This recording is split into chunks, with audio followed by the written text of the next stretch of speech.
Mr. Ross. Hello. Hi, how are you? Greetings from California. Oh, good. Yeah, greetings from here in Edmonton. So yeah, I guess we heard a little bit about your research from one of the students that did a project here, but if you could just tell us what your device does and why it's innovative. Well, sure. So you guys hear me okay there? Yes. Yep. Okay, terrific. So I guess what we are trying to, let me start by saying what we are trying to build is a biomedical device that will provide some of the benefits of a kidney transplant. And the reason obviously is because the other therapies that are available for patients with kidney failure are fraught with limitations. For the best treatment, the kidney transplant, there's simply not enough organs available. Less than 20% of the patients that need a kidney transplant get them in North America. Worldwide, it's more like 5%. The other treatment, which is the vast majority, which is what the vast majority of kidney patients have to rely on, dialysis, is challenged by poor outcomes, highly expensive, and is very resource intensive. So we've proposed taking a third path, a path that will provide many of the benefits of a kidney transplant while overcoming the limitations that are associated with dialysis. So what is this device? This fundamentally a two-stage system, a biohybrid system. The first stage mimicking the filtration component of our native kidneys. Basically, that's a synthetic filter enabled by silicon nanotechnology. The second stage is a cell bioreactor that processes the ultrafiltrate generated by this first stage and provides some of the other metabolic, endocrinal, immunological functions of the kidney. The two systems work in tandem, and we hope that when it comes together, you'll provide the continuous therapy, something that dialysis cannot currently do. It'll allow the patient to be mobile and eat and drink freely. Third, by having the device surgically implanted, very much like a transplant kidney, you will minimize the likelihood of infections associated with chronic vascular access, which is a common complication for dialysis patients. And the cell bioreactor will be housed inside our device in such a way as to protect those cells from the body's immune system, therefore also reduce the need for immunosuppression drugs, one of the primary, in fact the primary challenge for patients that have received a kidney transplant. And by doing that, not only would you keep the cells going alive, the patient and the device surviving longer, but you'd also decrease the costs that are associated today with immunosuppression drugs. That's really fantastic. It's great to hear that this research is so far along. Have you started human trials, or is that still in the future, and what kind of timeline are you looking at? Sure. Yeah, so we've been working this project for the past decade or so, building on some early work by a colleague of mine, Dr. David Humes from the University of Michigan, who showed that the concept of a tandem filter and cell bioreactor is feasible. He actually showed this in a large extracorporeal circuit in humans. So the challenge thereafter became, we have a therapy that clearly works in humans and provides a benefit, but how can we make this therapy available to the vast majority of chronic kidney failure patients, about 500,000 or so in North America? And so the challenge is fundamentally an engineering challenge of miniaturization. So how do you miniaturize a large extracorporeal filter-based system? Well, we turn to the ultimate miniaturization technology we have, which is silicon microfabrication. So we have embarked on that. We are now currently doing animal studies. We're not in human studies yet. If everything goes according to plan, both in terms of technical milestones and funding as the issues to come up. We hope to get into the first humans in 2017. Excellent. So you mentioned there's two systems. There's a filtration system and there's a bioreactor. So what I really want to know is which of the systems do you think is the most innovative? And in particular, was there an aha moment in your own research where you said, this is it, this is the path that we have to follow? Well, I guess innovation may be in the eye of the beholder, but I can tell you where this started some time ago was when we learned about Dr. Hume's system and its potential for saving lives. I started looking at how do you miniaturize this system. So the first thing that struck me was he was using off-the-shelf technology. So he was using off-the-shelf dialyzer cartridges. He was using available dialyzer pumps, blood circuits, everything that you see in the ICU or in the dialysis clinic. So one question that came up was, yes, I guess, can you miniaturize the system? And I started off having a silicon electronics microfabrication background, thinking, of course, we could leverage microfluidics. We could leverage micropump technology, electronics, maybe thinking in terms of making that whole system, which was the size of 2 refrigerators and a number of power supplies, probably thinking I could get this into the size of a suitcase. So as I started going down that path and asking questions, well, how much smaller can we make the pump? How much smaller can we make the electronics? How much smaller can we make the blood circuit? Something that kept on coming to me was everything was designed fundamentally around one component of the existing dialyzer technology, which was the filtration cartridge. So to just provide some context, a dialyzer cartridge consists of tens of thousands of parallel hollow fiber membranes. The walls are porous. The central lumen allows blood, and the external to the surface of the hollow fiber usually is dialysate or ultrafiltered, as the case may be.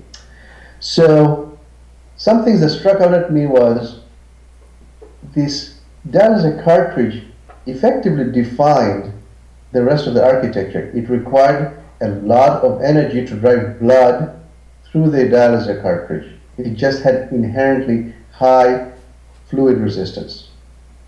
2, these same hollow fibers did not have great selectivity. And what I mean by that selectivity in filtration, they didn't filter perfectly all the toxins in the blood.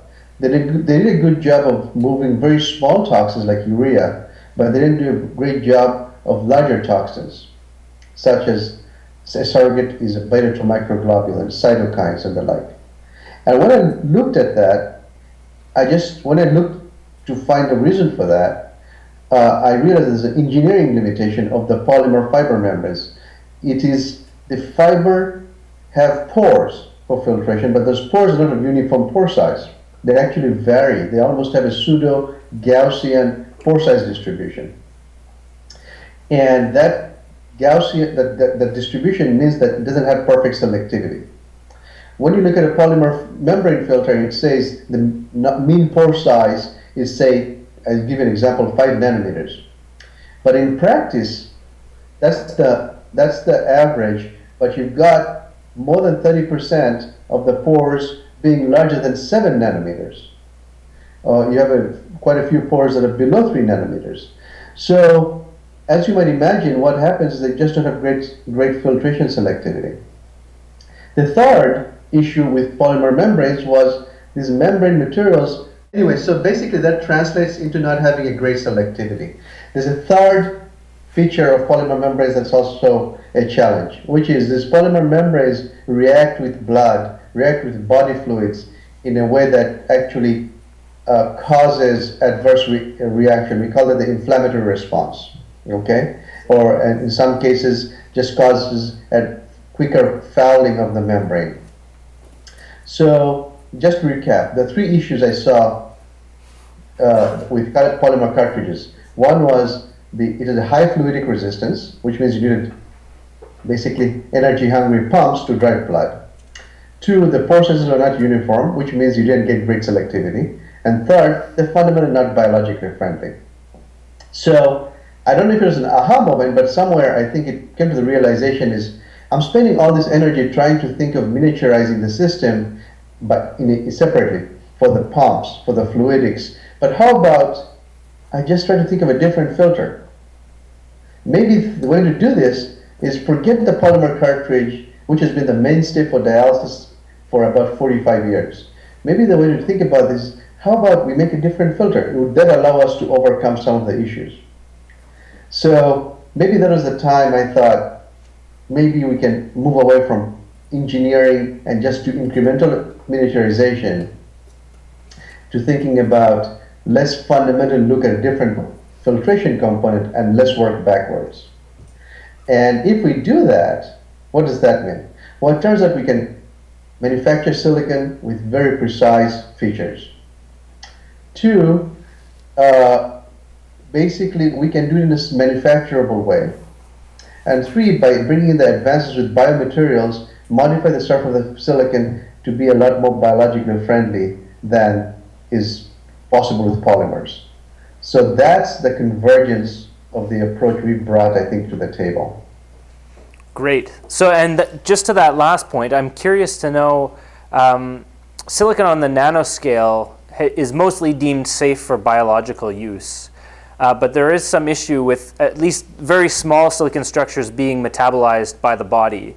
And you said that you've done something now to make it a little bit more biologically compatible. So do you expect the devices to have a long lifetime when they are in use? Or is it going to be one of those things that needs to be solved a little further down the line?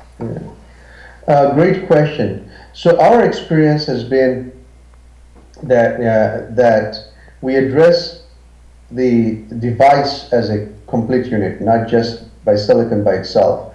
But going back to silicon, just for a second, we are not exposing the body to unit silicon components, so nanoscale silicon components by themselves. So if we just take a step into the realm of nanotechnology, we are probably one-dimensional nanoscale structures, meaning that the actual pores in our silicon filter are on the nanoscale. Actually, we're operating at about sub-10 nanometer scale. But the rest of the silicon structure is micro and macro scale. So I want to contrast this to silicon nanoparticles or silicon microparticles. Our silicon is actually not free in the sense of a micro or nanoparticle to get absorbed into a cell by itself. Having said that, do we think silicon is safe? And the short answer is, we feel obviously it's the potential for safety is definitely there. We've done a lot of work in that realm, but I think if we have to convince the FDA or you have to convince the larger community, there's work to be done. In short, we approach biocompatibility in a couple of ways. So the main challenge for the device in terms of biocompatibility is blood clotting in the device, and two, the proteins in the blood blocking the pores, and they're both related because blood clotting inherently starts with the protein absorption on the surface. Now, let me put silicon in a little bit of context. So silicon in its native state is covered by a thin layer of silicon dioxide or silica. And some of you may know this, or may not, but silica is actually inherently thrombogenic. So in fact, a key test in the old days for looking at how likely your blood is going to clot as a function of, say, anticoagulant is to put some drops of blood into a test tube, meaning glass, and then shake it and look to see how long, the reaction between the walls of this test tube and the blood took and to cause it to clot. So blood the glass is inherently thrombogenic. So silica is thrombogenic. So what we decided to do was to actually attach biologically friendly moieties, chemical groups, to the surface of the silicon. So we basically identified the way to make the silicon biologically friendly to blood was to perhaps attach surface functional groups that are natural to the body. So one of my colleagues in Cleveland, Ohio, Dr. Raja Marchand, actually has identified the sugar molecules that line the inside of blood vessel, which is called endothelial cells. There's a sugar moiety called oligosaccharides. He's able to synthesize the oligosaccharide, and what we worked with him was to find a way to graft that oligosaccharide to the silicon membranes.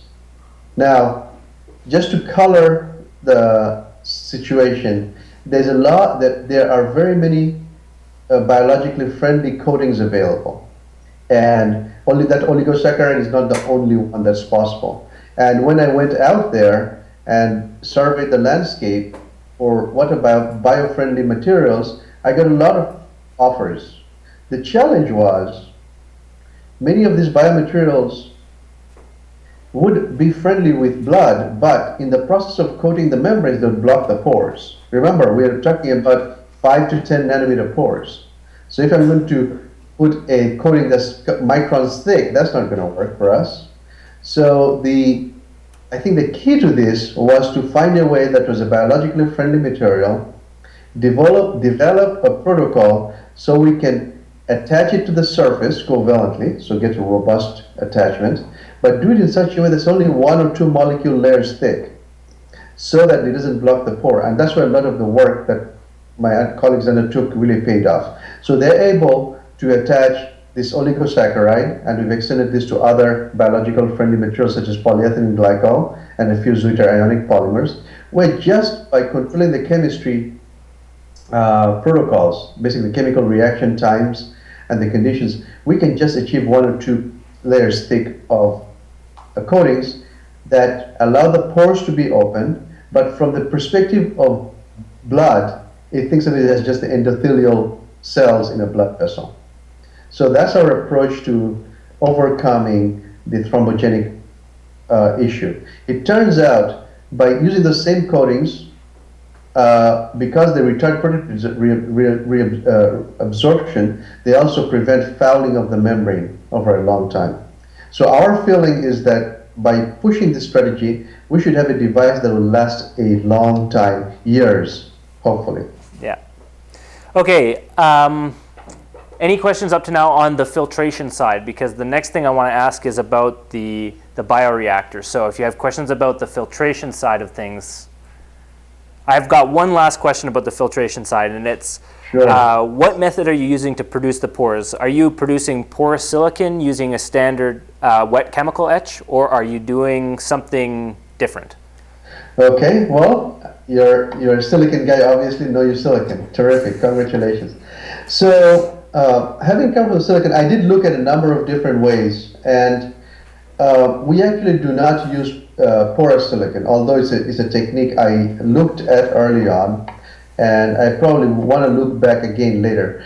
So, and I'll tell you why we didn't use it. We just found it very hard to reproduce over and over and over again, because the conditions it's very sensitive to all kinds of conditions, and scaling up for many wafers was hard to do.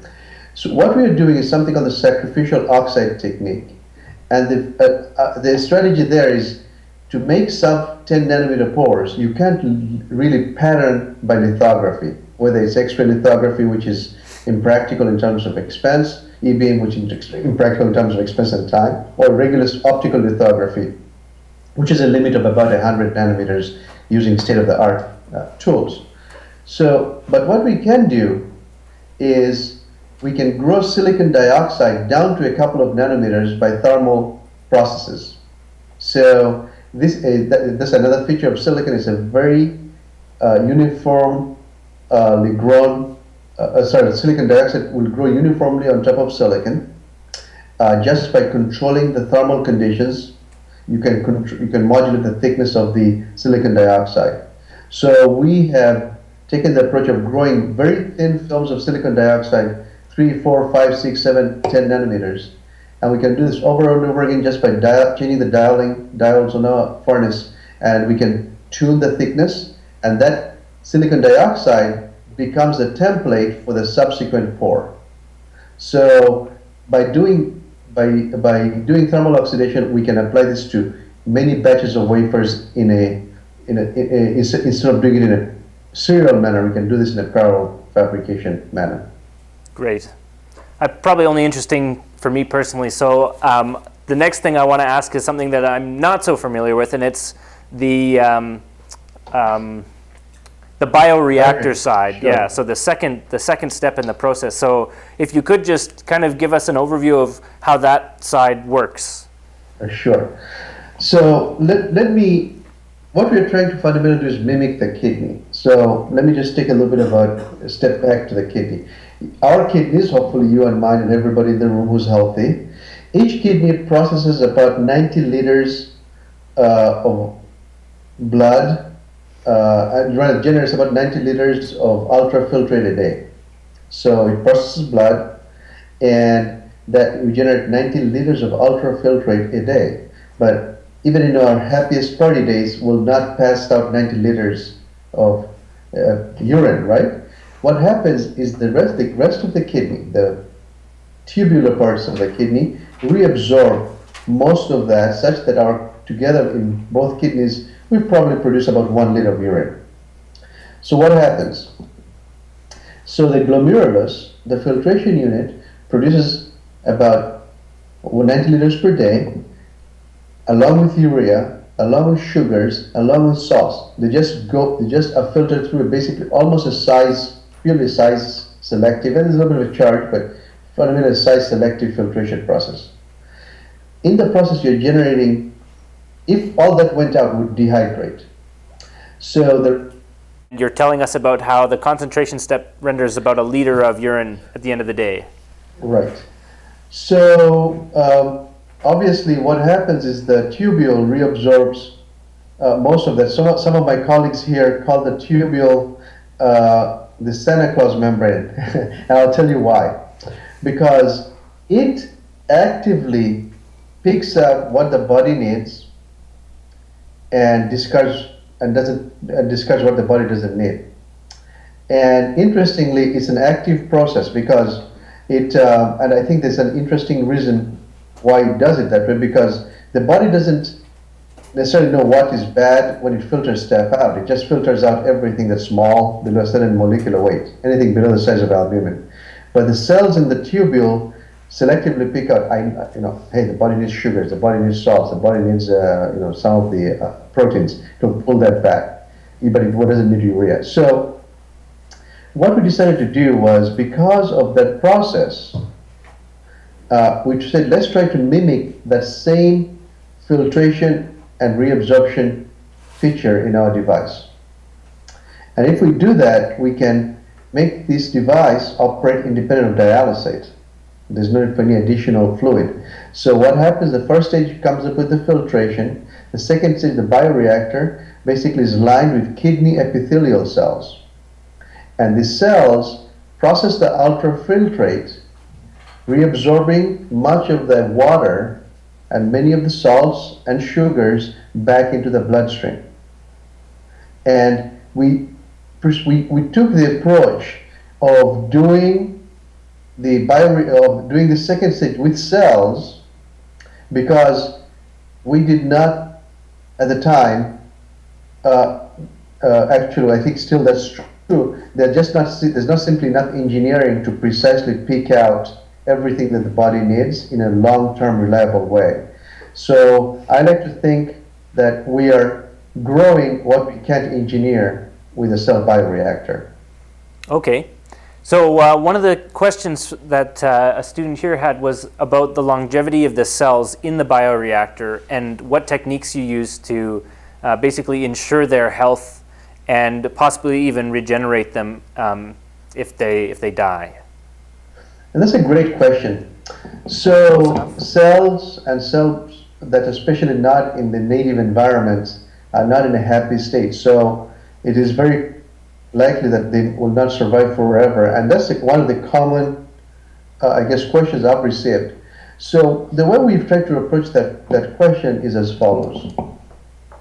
So we are taking cells and growing them on, inside a bioreactor, on a substrate that's biological matrix. So that's one way we try to provide a biological friendly substrate for the cells to grow on. Second, to keep the cells alive, we need to be able to provide them nutrients. As it turns out, this ultrafiltrate that is generated by the glomerulus is actually rich. It's coming from the arterial system. It's rich in oxygen. It's got sugars. So it's got effectively all the nutrients the cells would require to survive. So the cells basically obtain nutrition from the ultrafiltrate. Now, how long can they last? And we know most experiments that have been done in the lab with tubular cells, people need to report them for a few weeks, and that's the metric of success. And in our case, that's obviously not a sufficient metric of success because we want this device to last for a long time. So we've had to take some studies on our own to see how far these cells will continue to maintain their function. And we have had them in the lab for 2 months, 2.5 months, where they continue to grow and maintain their function. We also know that if the cells die, or if one of the cells die, at least in the limited experiments in our lab, it seems the other cells, divide and fill in the empty spot. Now, what I can speculate is what happens in the long term. This process may be sufficient for the long term, for years, but we don't know. What we do know most definitively is when Dr. Humes worked with his large-scale bioreactor for patients, he had to have the devices ready and perfused to go because he never knew when a patient would be available. Looking at his data, the longest he had kept any of these cells alive in a perfusion circuit where there was flowing media was about 6 months. So we are confident that they can survive for 6 months. The other thing that Dr. Humes and we have done is actually to show that we can freeze the cells in liquid nitrogen and thaw them. And we've shown that we can freeze them for 3 months, thaw them, and then gain back functionality after that. So we feel like these cells are robust, or can be robust enough that they will survive for a long, long time. Now, as engineers, you have to think about what happens if ultimately all of them die and they're not growing back. So to that, I answer as follows. Remember, our device is a little box that has cells encapsulated. So there are 2 ways you might approach that. One is, let's replace the box with a new batch of cells. And we have not done any of this. Or 2 is, let's just inject a new fresh batch of cells. So that would be my response. Well, that sounds very intriguing anyway. A follow-up question? Yeah, so when those cells die, if you assume that you have limited space in this box of cells, at a certain point you would probably need to clear out some of those dead cells. So it seems to me that simply pumping in more stem cells might not be the best option. Okay. Can you respond to that? Is there a way that you could possibly use the body to remove some of those cells? I know there would be a problem with immune rejection at that point, but... Okay, so the question is basically, supposing that the cells do die, by what method are they carried outside of the body? And does that interfere with your idea of being able to re-inject them into the bioreactor? And just on top of that, is there any way of using the body's own mechanisms to replenish those cells? Gotcha.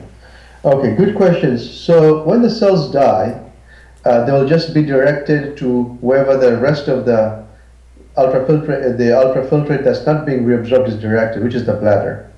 So if they die, they just go downstream into the bladder and get, presumably, passed out from the body. Now, let me see. There's an associated question with that. Okay. Can you remind me what the question was with that? So, does injecting new cells into the bioreactor interfere with the dead cell removal? Got you. So again, we have people like Dr. Solez who are clinicians, but I think one way to think about it is if the cells died and there would be a period of time where you'd be losing a lot of fluid. So in that case, one way to think about it is you're actually in the hospital now where you're getting replacement fluid through a catheter. So you're not dehydrating, but you're injecting the cells into the device to get into confluence, which would take in our case anywhere from 3 to 5 days. So you might imagine in that case you might need a 3 to 5 day session in the hospital, so you're being continuously infused. In terms of your second question about can you use the body's own cells to somehow regenerate these cells, the answer is yes and no. So I glossed over a certain point. The cells are in this bioreactor isolated from the body by a membrane, the same silicon membrane.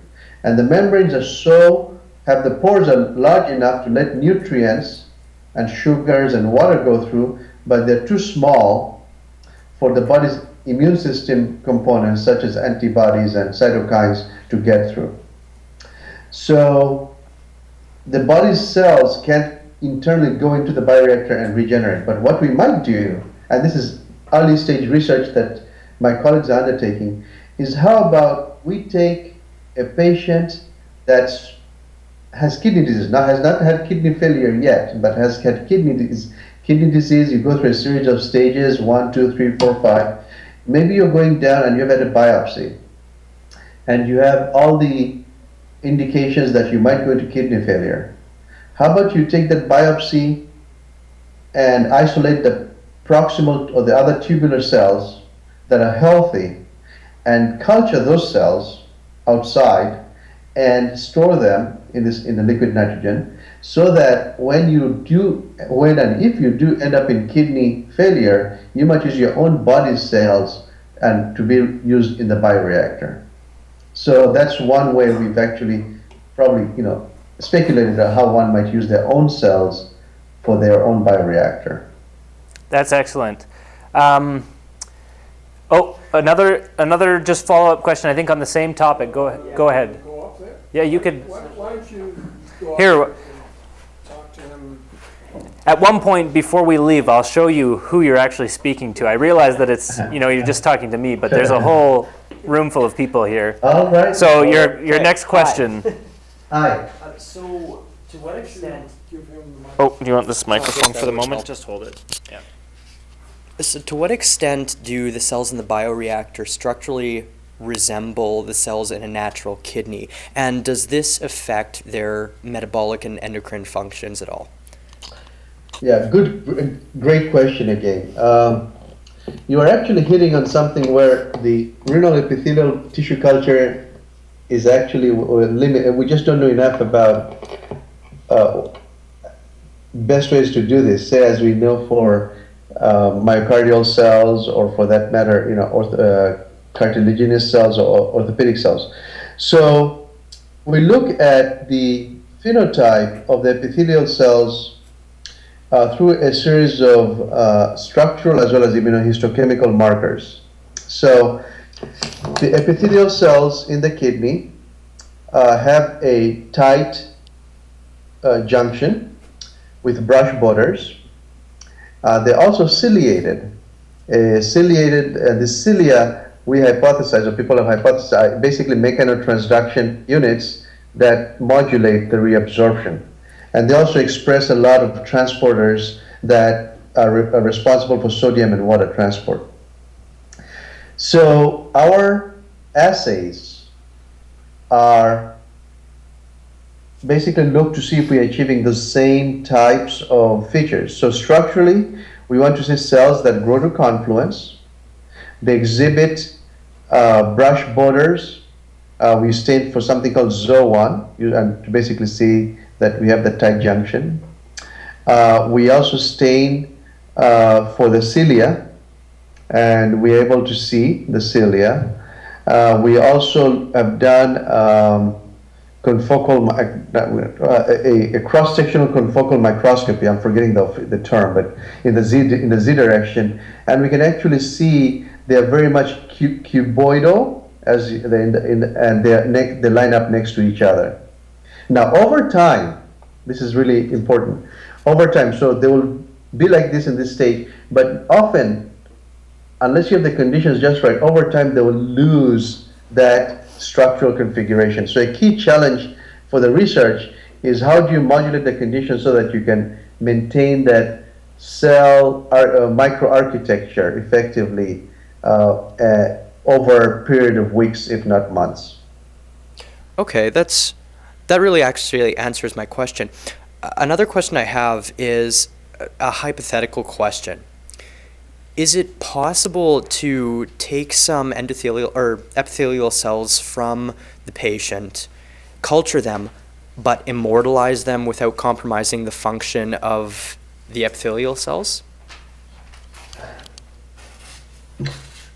Okay, so is it possible? I guess somebody's going to say it's possible. We have not done that.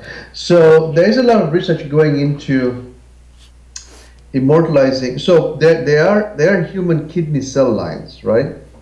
But we from our experiments, we've looked at something called HK2. There are a whole bunch of cells you can actually buy from vendors. But what we've found is immortalized cell lines don't function as well as primary cells. So one great example is I want to say it's one of these human cell lines we purchased from Lonza. They grow in culture. They show all the metrics in terms of the immunohistochemistry, but they don't transport water, or they transport very little water. So they will have the tight body junction, they'll have the cilia, but they don't transport water. Somewhere in the process of immortalization, we have interrupted the machinery. So the approach we have taken so far is, yes, those are great for studying certain aspects of the bioreactor, but ultimately, unless somebody with more cell biology experience solves the problem, we probably have to rely on primary cells. Oh, that makes sense. Those are all the questions I have for now. Excellent. Thank you. So, just one last question, I think, before we say goodbye today. But what excites you most about this research, and where do you see this going in the next 10 years? So, I guess what excites me most about this research, one is, I think, at first I started this project as with a scientific intent. Hey, I may be able to bring a contribution to the research of kidney disease or kidney failure treatments. And I felt that using the silicon, an engineering toolkit, we could make a real impact. And that has not changed. I'm very excited by the fact that silicon, microfabrication, silicon nanotechnology, silicon electronics, and the manufacturing capabilities associated with it can actually impact medicine, and especially kidney failure, in a meaningful way.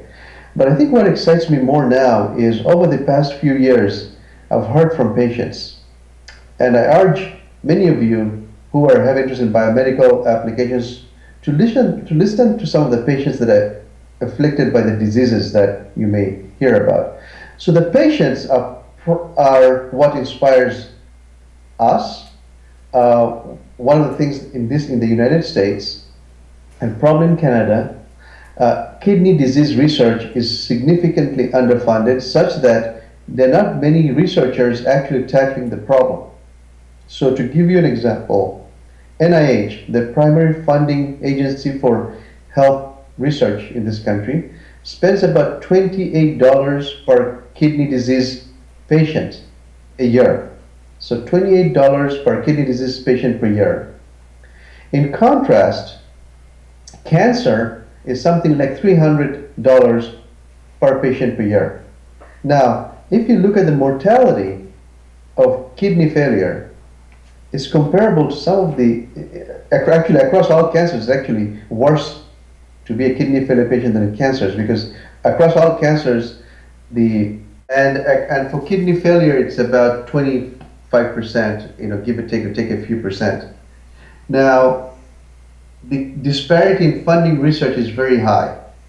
So patients have been very desperate for alternatives. And so we hear about the challenge of getting new treatments to kidney failure patients, that there's been not very much development. The dialysis machine has fundamentally remained unchanged for the last 45 years, except for the introduction of immunosuppression drugs.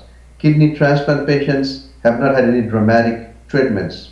So fundamentally, there's been a dearth of research in, at least research results, in kidney failure treatment. So patients are very attuned to that, and they feel very desperate. And when they see efforts like ours being made, they're very encouraging and supportive towards us. And many of them have told me and told our team, we understand research is arduous, research takes a long time, and chances are for many of us, or for in particular cases, it would not be, I will not be there to benefit from it. But I want to let you know that this is important. I'm glad that somebody is looking into kidney disease alternatives.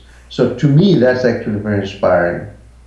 And I hope that not just myself, but I and others who take on this challenge will come on and really try to not just do something on the research side, but also people on social sciences can address the challenges these patients face. People in public advocacy can go fund for advocate for more research, and government can mobilize such that the incentives are aligned with businesses to support new treatments. Excellent. Well, just before we hang up here, I'd like to have everybody thank you, but I want you to be able to see them. So why don't we thank Dr. Roy for his excellent talk. Thank you. And back to Kim.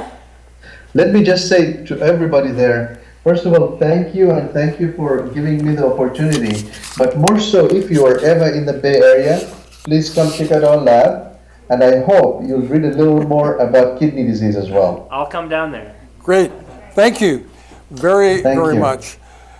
Okay, well, I think that's it. And we're very, very grateful to you for spending this time. I sort of see a race now, and it's partly scientific, partly regulatory, of whether the bioartificial kidney or the stem cell generated kidney or the xeno generated kidney will reach the general public first, but it's a very exciting race, and I think there are many unpredictable factors there. But I certainly wish you well in this. It was wonderful to meet you in person, and thank you very, very much for taking part in Future Day and in this course on technology and the future of medicine. So I appreciate it. Okay. Okay. Bye-bye. Thank you. Bye-bye. Bye. Bye.